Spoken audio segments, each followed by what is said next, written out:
Kojak was a television series done by CBS from 1973 to 1978. It starred Telly Savalas as the title character. He played a New York City Police Department detective named Lieutenant Theo Kojak.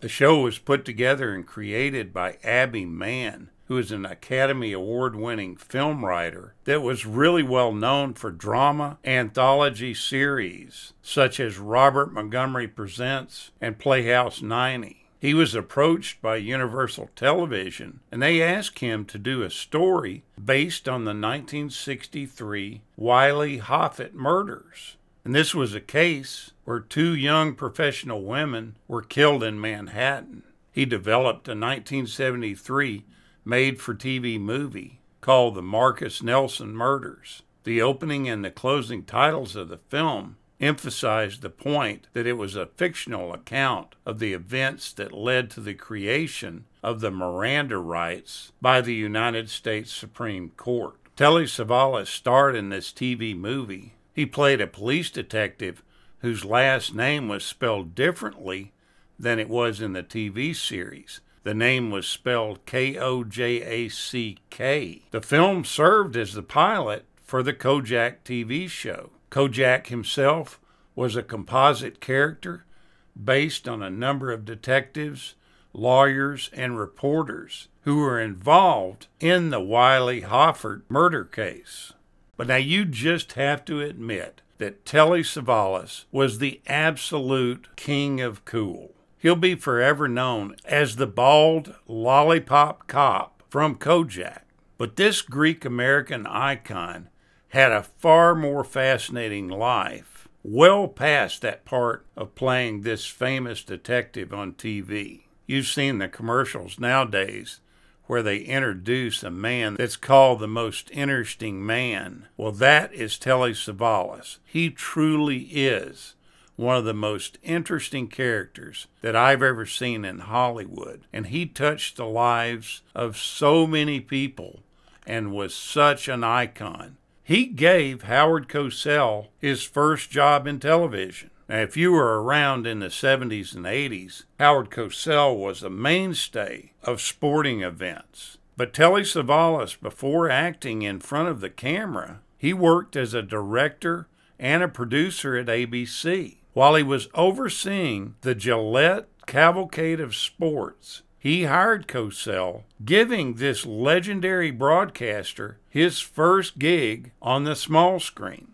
The very first time that he sticks a lollipop in his mouth is in an episode called Dark Sunday, and that was episode 8 of the series. People ask, hey, what's up with the lollipop? And he jokes that he's closing the generation gap. Really, in truth, it was a replacement for cigarettes. Yvonne Craig, who played Batgirl, also appears in this outing of the show that appeared in December of 1973. And it was also the very first episode of the show to show the World Trade Center, which had opened that very same year. And most people don't realize that Telly Savalas was a very shrewd poker player. He finished 21st in the 1992 World Series of Poker. He first entered into poker doing research for a role that he was playing. He ended up putting in his 10 grand and he lost. But he got better as he went along. And by 1992, he was a world-class player. Now, a lot of people think that it was his degree in psychology that helped him read opponents. Yeah, that's right. He also had a degree in psychology from Columbia. He's also Jennifer Aniston's godfather.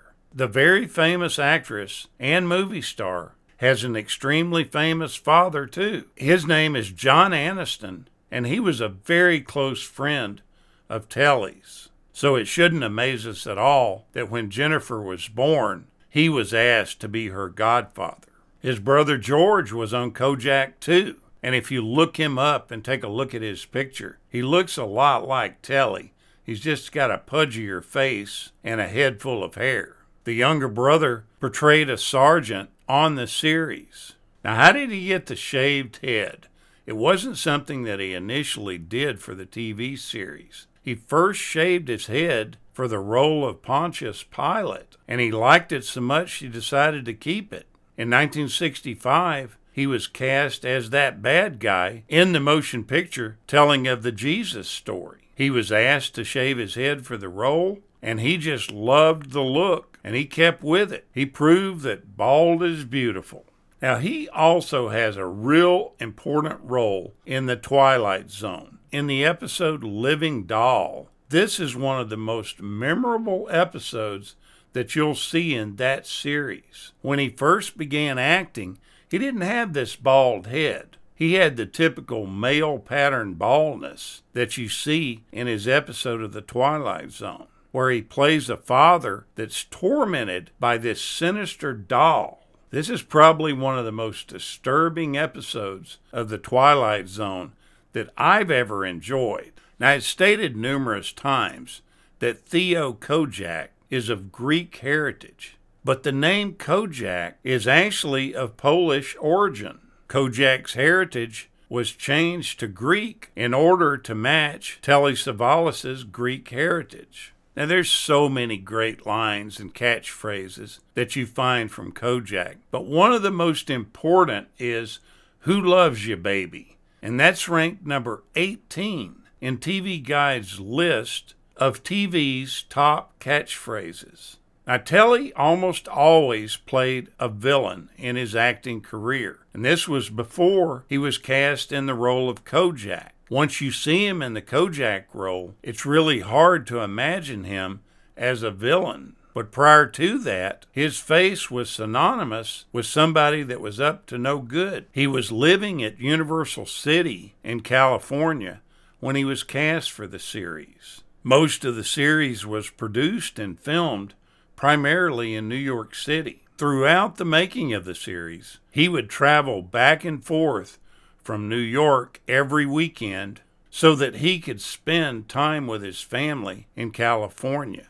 Now, Telly Savalas was connected with so many people in Hollywood, and one of his best friends was Danny Thomas. Danny ends up guest starring in the final episode where he plays an assistant chief of police. Throughout the 5-year run of this series, numerous guest stars known for their wacky comedic roles during the 1960s appeared in this series in a more grim and gritty setting to make a really stark contrast in their careers. The most compelling one that I think of is Tina Louise from Gilligan's Island. She plays a strung-out heroin junkie in season 1.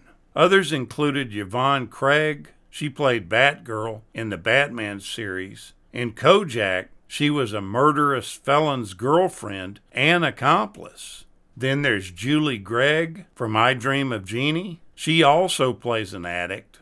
I think it's quite amazing to see these folks make a transition into much more and different demanding acting roles than they had been originally used to. Now, one thing that a lot of people don't know is that Telly released 5 studio albums in his career between 1972 and 1980. One of them was the Bread song called If, which was terribly popular when it was released by Bread as a single. In this recording, Telly sensually recites the lyrics to Bread's 1971 hit. It completely flopped in the United States, but was in the #1 position on the British pop charts for 2 entire weeks in March of 1975. Now, Telly Savalas has been all over the big screen. We've enjoyed him in The Birdman of Alcatraz, The Greatest Story Ever Told, The Battle of the Bulge, The Dirty Dozen,